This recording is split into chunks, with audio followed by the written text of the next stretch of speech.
My name is Myron Neufeld. I'm the CEO of a company called Armor Group of Companies. We work primarily in the automotive and the lending space with ancillary products. So if you go into the auto dealership market, for instance, warranties and aftercare products for your vehicles will be part of the suite of things that we offer. And we work a lot with the lenders on insurance products that fit into their lending portfolios.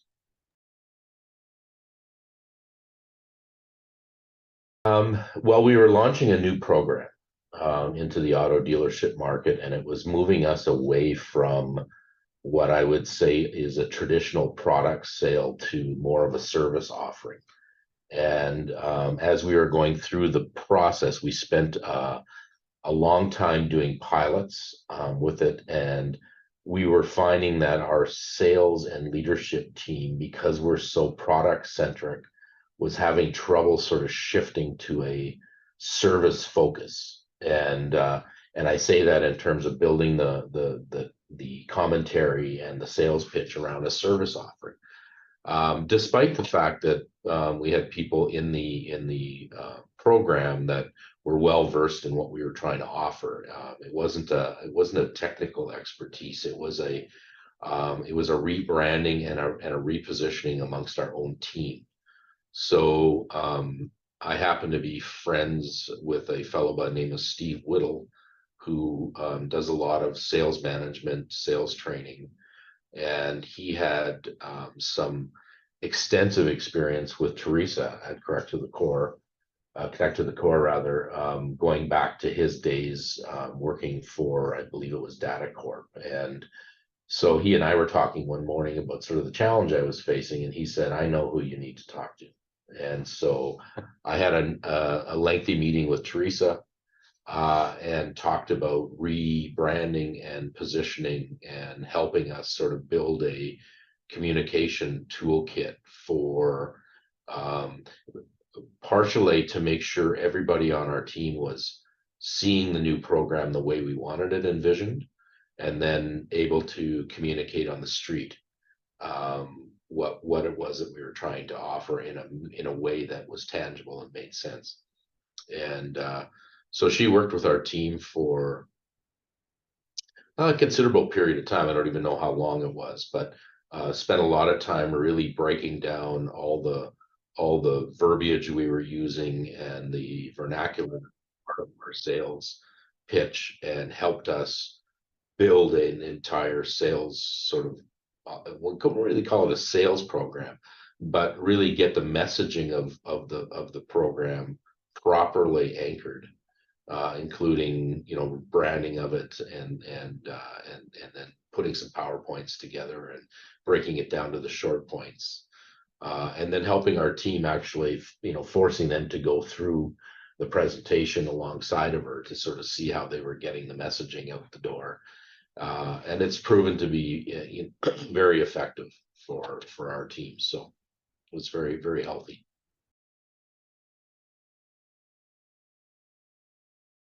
Because it was a complete new launch of a new program, it's hard to anchor it. It's not like I can say to you, we were selling X before and now we're selling Y, because it wasn't. We launched. What I can tell you is we've had a lot of success installing the new program and being effective with it, and having the types of impact we've expected with dealerships that we had hoped for when we started. That's whether I would attribute that to Connect to the Core or to the vision we had to actually put the program in place. I think it's a little bit of both, but at the end of the day, I can say that it's more successful because of the time we spent with Teresa to get the messaging proper, and to really spend time on the key items that differentiated in the marketplace. I couldn't give you a black and white metric to it. I can just tell you intrinsically, I know that we've had tremendous success with it because the messaging was clear.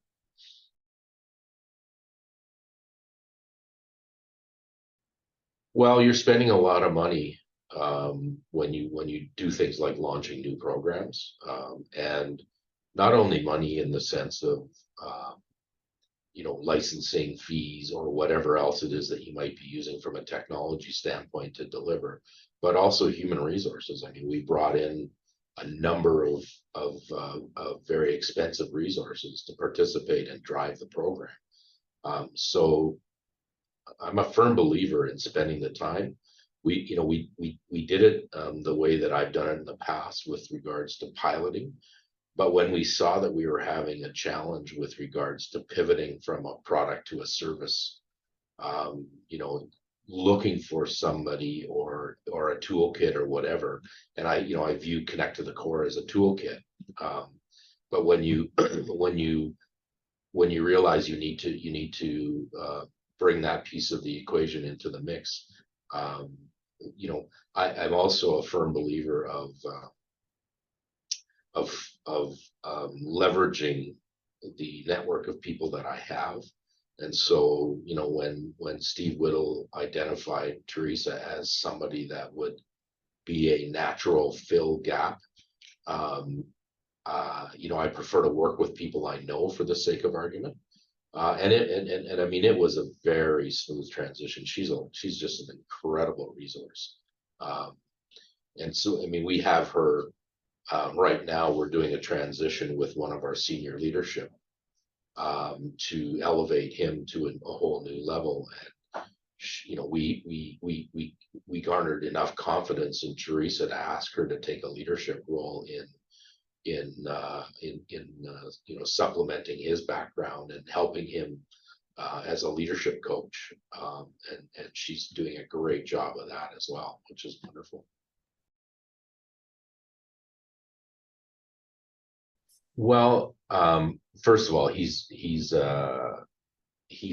very open to the whole process, so that's very helpful, and he's very wanting and willing to gather and garner whatever he can from whoever he can.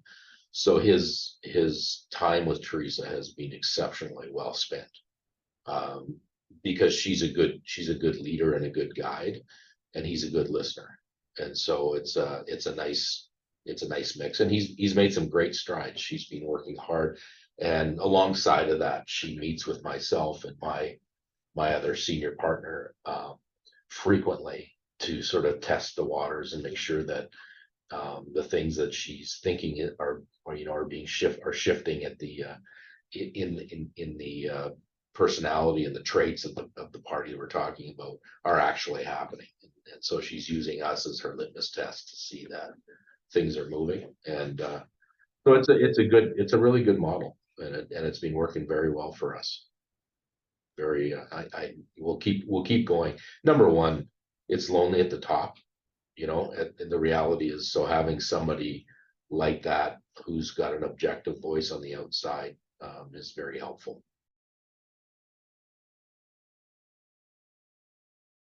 I would be openly more than happy to refer on any level. I think she and the team have a lot of capabilities, and sometimes you pigeonhole people into sort of roles, and I think that would be a dangerous thing for Teresa, because I think she can fill a lot of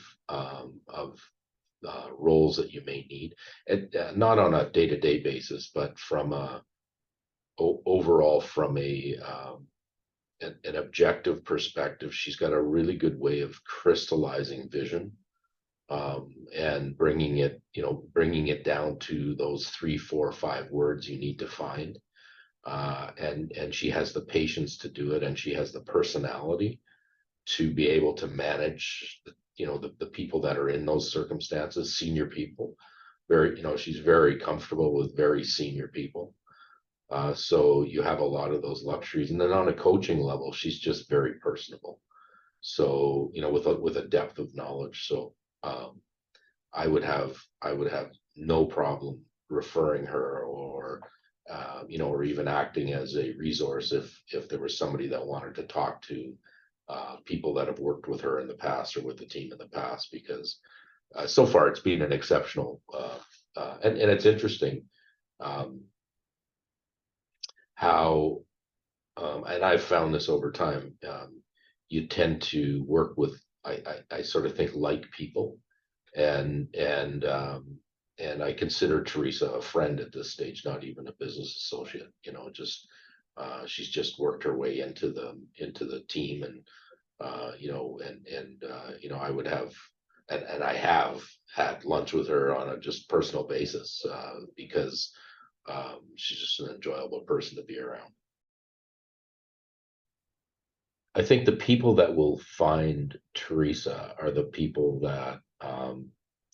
that realize that there's experts out there that can bring value, and so I think they'll find her because they're of like mind, and they know when they've got a gap, or they know that they've got a resource issue that they need to tap into.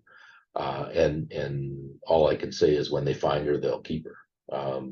Because she's such an invaluable resource for so many reasons.